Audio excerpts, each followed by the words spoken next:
Hello everyone, स्वागत है आपका एग्जाम अफेयर्स में। आज हम एक ऐसे इंपॉर्टेंट टॉपिक की बात करने चाह रहे हैं जो अखबारों का हिस्सा बना हुआ है। कुछ लोग उसे अच्छा बता रहे हैं तो कुछ लोग उसको क्रिटिसाइज कर रहे हैं, और वो टॉपिक है maths physics no longer mandatory for engineering entry. यानी कि इंजीनियरिंग में प्रवेश लेने के लिए मैथ फिजिक्स अब अनिवार्य नहीं, यानी कि अब इन दोनों सब्जेक्टों की अनिवार्यता नहीं रहेगी अगर कोई पर्सन इंजीनियरिंग करना चाहता है। अब हम समझने की कोशिश करेंगे कि आखिर ऐसा क्यों किया, क्या इसका इंपैक्ट होगा, क्या इससे हमारा एजुकेशन सिस्टम जो पहले से ही काफी बदहाल स्थिति में है, क्या उसके ऊपर सकारात्मक प्रभाव पड़ेगा या नकारात्मक प्रभाव पड़ेगा। हम हर पहलू को समझने की कोशिश करेंगे। सो ध्यान से सुनिए, वेरी वेरी इंपॉर्टेंट टॉपिक। सो शुरू करते हैं अपने टॉपिक को। देखिए जरा, द हिंदू का आर्टिकल है maths physics no longer mandatory for engineering entry. ठीक है, ये मैथ्स यहां पे दिया गया है। इसके अलावा ये आपका टाइम्स ऑफ इंडिया का आर्टिकल है maths physics not a must for engineering, AICTE ने ये कहा है। अब समझने की कोशिश करेंगे ऐसा क्यों कहा है। देखिए यहां पे, in a controversial move that would impact the quality of engineering produce in the country, the All India Council for Technical Education has made mathematics and physics at class 12th level optional to get admission to BE and BTech course from 2021-22। कहने का मतलब यह है कि हाल में ही AICTE ने एक निर्णय लिया है कि जो बच्चे 12वीं में मैथ और फिजिक्स पढ़कर नहीं आते हैं, अब वो भी इंजीनियरिंग में एडमिशन ले सकते हैं, वो भी BE और BTech में एडमिशन ले सकते हैं आने वाले सेशन से। अब हमें समझने की कोशिश करनी है क्या इससे हमारे देश से जो क्वालिटेटिव इंजीनियर निकलते हैं क्या वो प्रभावित होगा, क्या हमारी एजुकेशन व्यवस्था पर जो इंजीनियरिंग के लिए काफी फेमस है, हमारे IIT जो बहुत ज्यादा फेमस है, क्या उनके ऊपर नेगेटिव इंपैक्ट पड़ेगा। हमें यही समझना है। तो ध्यान से सुनिएगा, समझने की कोशिश कीजिएगा।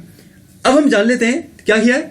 अखिल भारतीय तकनीकी शिक्षा परिषद यानी कि AICTE ने अनुमोदन प्रक्रिया पुस्तिका 2020-22 के लिए एक नए दिशा निर्देश जारी किए हैं, यानी कि इन्होंने नए गाइडलाइंस जारी किए हैं और इन्होंने कहा है कि कक्षा 12 में गणित और भौतिकी का अध्ययन अब अनिवार्य नहीं है। अगर कोई पर्सन ये दोनों ही सब्जेक्ट नहीं पढ़ता है तो क्या है, वो आसानी से इंजीनियरिंग में BTech में एडमिशन ले सकता है। लेकिन पहले क्या था, पहले अनिवार्य था। गणित और भौतिकी दोनों यानी कि फिजिक्स दोनों के दोनों इंजीनियरिंग पाठ्यक्रम के लिए अनिवार्य थे, लेकिन अब ऐसी अनिवार्यता को खत्म कर दिया गया है।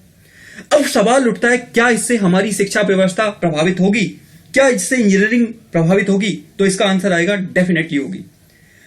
डेफिनेटली कैसे होगी, अब देखिए समझने की कोशिश कीजिए। आज इतने सारे हमारे देश में इंजीनियरिंग कॉलेज हैं, लेकिन इंजीनियरिंग कॉलेज के मामले में सिर्फ गिने चुने कॉलेज ऐसे हैं जिनकी गुणवत्ता पर हम जो अपनी गुणवत्ता पर खरा उतरते हैं, जिसमें मुख्य रूप से ज्यादातर IITs हैं। जबकि इसके अलावा प्राइवेट कॉलेजों की भरमार है, लेकिन उनकी शिक्षा प्रणाली कैसी है, रिसर्च प्रणाली कैसी है और वो किस तरह काम करते हैं, इससे हम सब जानते हैं। तो ऐसे में अगर मैथ्स और साइंस को हटा दिया जाता है, मैथ्स और फिजिक्स को हटा दिया जाता है, तो डेफिनेटली इससे कहीं ना कहीं हमारी जो इंजीनियरिंग व्यवस्था है, जो हमारी इंजीनियरिंग पाठ्यक्रम है, जो हमारा इंजीनियरिंग का सिलेबस है, उसके ऊपर नेगेटिव इंपैक्ट पड़ेगा। इसके साथ साथ हमारे जो इंजीनियर, जो लोग बिना मैथ्स के एंट्री करेंगे, बिना फिजिक्स के एंट्री करेंगे, जब वो ग्रेजुएट होकर निकलेंगे तो कहीं ना कहीं बाहर की कंपनियां या बाहर की जो हमारे देश में रिसर्च विंग है, जो रिसर्च वाली ऑर्गेनाइजेशंस हैं, वो भी कहीं ना कहीं इस बात से उनके ऊपर भी नेगेटिव इंपैक्ट पड़ेगा और वो भी जल्दी से उनको अपनी तरफ अट्रैक्ट नहीं करेंगी। इसके अलावा इससे क्वालिटी एजुकेशन भी खराब होगी। अभी क्या है कि मैथ और फिजिक्स मैंडेटरी है, तो होता क्या है कि बच्चे शुरुआत से मेहनत करते हैं इंजीनियरिंग में जाने के लिए, जिससे कि अच्छे इंजीनियर बन के निकलते हैं। लेकिन अगर ये दोनों ही सब्जेक्ट नहीं रहेंगे तो कहीं ना कहीं थोड़ा सा इंपैक्ट पड़ेगा। ये तो हमने बात कर ली थोड़ी सी इसकी। अब इसका फायदा भी होगा, बिल्कुल फायदा होगा। वो बच्चे जो 12th में मैथ और फिजिक्स में अच्छा नहीं कर पाते, अब उनके लिए भी रास्ता खुल गया है कि वो भी आसानी से इंजीनियरिंग में पार्टिसिपेट कर सकते हैं, इंजीनियर में एडमिशन ले सकते हैं। अब उनके ऊपर भी कोई दबाव ज्यादा नहीं होगा कि उन्होंने मैथ्स नहीं ली, फिजिक्स नहीं ली, या नंबर कमाने की वजह से उनको मैथ और फिजिक्स नहीं मिली। अब उनको भी आसानी से एडमिशन मिल जाएगा। तो ये अपने आप में एक अच्छी बात है। क्या है जरा देख लेते हैं। AICTE के इस निर्णय से अब ऐसे छात्र भी इंजीनियरिंग कर पाएंगे जिन्होंने 12वीं क्लास में मैथ्स और फिजिक्स नहीं पढ़ा। यह निर्णय राज्य कॉलेजों, ध्यान से सुनिएगा, यह निर्णय राज्य कॉलेजों तथा इंजीनियरिंग स्कूलों पर बाध्यकारी नहीं है। यह निर्णय बाध्यकारी नहीं है। अगर कॉलेज चाहें तो इसे फॉलो करें और इंजीनियरिंग कॉलेज चाहें तो फॉलो करें। उनके ऊपर कोई भी मैंडेटरी नहीं है, उनके ऊपर डिपेंड करता है कि वो उसे माने या ना माने।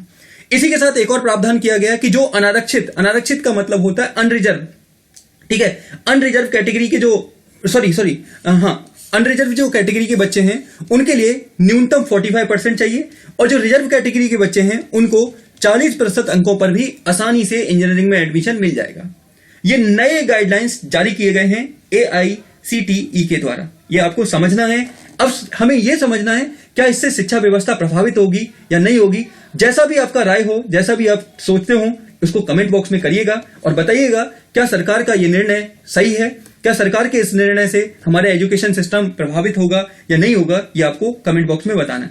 तो ये थी आज की खबर जो कि काफी ज्यादा इंपॉर्टेंट थी, मैंने इसको कवर किया। मिलते हैं ऐसे ही किसी नई वीडियो में, तब तक के लिए आप सभी का धन्यवाद। God bless you all of you. खुश रहिए, पढ़ते रहिए, मोटिवेटेड रहिए।